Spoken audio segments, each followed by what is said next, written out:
இந்தியாவில் 24 ஹவர்ஸில் என்ன நடந்துச்சு? குஜராத்தில் 1000+ இல்லீகல் பங்களாதேஷி இமிகிரண்ட்ஸை குஜராத் போலீஸ் அரெஸ்ட் பண்ணியிருக்காங்க.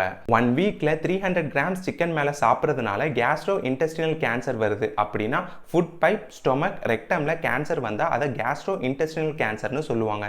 இந்த கேன்சர் உமனோட மென்னுக்கு தான் அதிகமாக வருதுன்னு ரிசர்ச்சர்ஸ் ஐடென்டிஃபை பண்ணியிருக்காங்க. பகல்கம் அட்டாக் ரிலேட்டடாக நியூட்ரல் அண்ட் டிரான்ஸ்பரன்சி இன்வெஸ்டிகேஷனுக்கு பாகிஸ்தான் ரெடியாக இருக்குன்னு பாகிஸ்தான் பிரைம் மினிஸ்டர் அனௌன்ஸ் பண்ணியிருக்காரு. இந்தியன் ஆர்மி ஆல்வேஸ் ப்ரிப்பேர்ட்னு ட்வீட் போட்டிருக்காங்க. And Indian navy present with purpose mission ரெடின்னு வார்ஷிப் இமேஜை ரிலீஸ் பண்ணியிருக்காங்க. Money lending organisation or agency வலுக்கட்டாயமா கடனை வசூல் பண்றதை தடுக்கிறதுக்காக நியூ பில்ல தமிழ்நாடு டெபுட்டி சிஎம் அசம்பிளில இன்ட்ரோடியூஸ் பண்ணியிருக்காரு. அருணாச்சல் பிரதேஷ் ஃபாரஸ்ட் ஃபயர்னால டெத் எதுவும் ரிப்போர்ட் ஆகல அண்ட் ஃபயர் கண்ட்ரோல்ல தான் இருக்குன்னு அருணாச்சல் பிரதேஷ் போலீஸ் அனௌன்ஸ் பண்ணியிருக்காங்க. சவுண்டோட 5 டைம்ஸ் ஸ்பீடா டிராவல் பண்ற ஹைப்போசோனிக் க்ரூஸ் மிசைலோட ஸ்கிராம்ஜெட் இன்ஜினை 1000 செகண்ட்ஸ்க்கு ரன் பண்ணி DRDO டெஸ்ட் பண்ணியிருக்காங்க. Follow for daily updates.